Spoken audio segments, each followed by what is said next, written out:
Dasha, we teased your story a moment ago, your sit down with John Fetterman. This is the first face-to-face sit down that he's done since his stroke. What was it like? How was his health? Yeah, Katie, let's just set the stage here. I mean, we are 4 Tuesdays away from voters heading to the polls here. And some folks have already submitted their mail-in ballots. I'm standing in front of the Board of Elections building where people are today, dropping off their ballots. And this is, as you mentioned, the first time that Lieutenant Governor John Fetterman has sat down in person for an interview with a journalist since his stroke. Now, Fetterman has always been an unconventional candidate, but this is a particularly unconventional interview. I will tell you, I sat down with him at his home back in May before the stroke. This was very different, including literally what the setup looked like. You'll hear him talk in just a moment as I preview some of our conversation about needing closed captioning for this interview.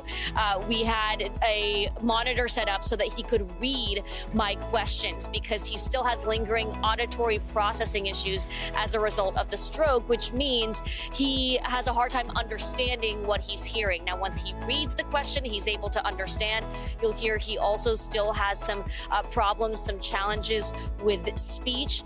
And I'll say, Katie, that just in some of the small talk prior to the interview, before the closed captioning was up and running, it did seem that he had a hard time understanding our conversations. And I'll just let you take a listen to some of what we talked about here. You've been on this road of recovery. I'm sure it hasn't been easy. This is a serious health condition. This is a serious health issue that you experienced. What has that recovery process been like? How has it changed your day-to-day experience? It's everything. It changes everything. Yeah. Everything about it has changed. Basically having a conversation with your wife to having a conversation with your children, just, things, especially early after the stroke, the ability to really understand exactly what I'm being heard but it gets much, much better where I take in a lot. But to be precise, I use captioning. So that's really the major challenge. And every now and then I'll miss a word every now and then, or sometimes I'll maybe mush 2 words together. But as soon as I have captioning, I'm able to understand exactly what's being asked.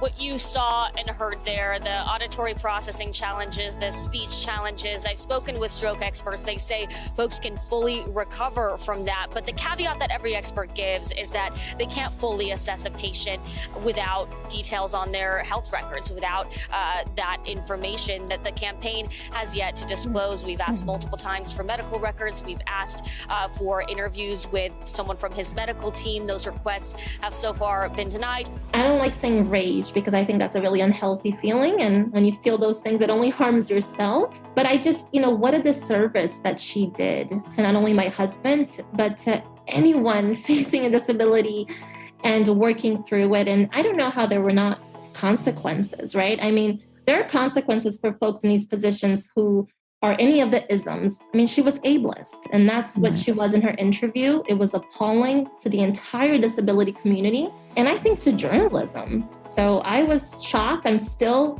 really upset about it. And I think the positive is it's brought a lot of conversations around accommodations, around rights, around ableism, right? I mean, ableism was trending on Twitter. It just shows there's so much work to do, but these networks have to take accountability, right? Like, where is your training?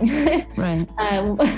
It was appalling to see. And you see that in schools, you see that with young children. You don't expect to see it at this level. And, I haven't heard an apology. It hasn't come. I am hopeful that, they will reflect and see that they did an incredible disservice to all Americans.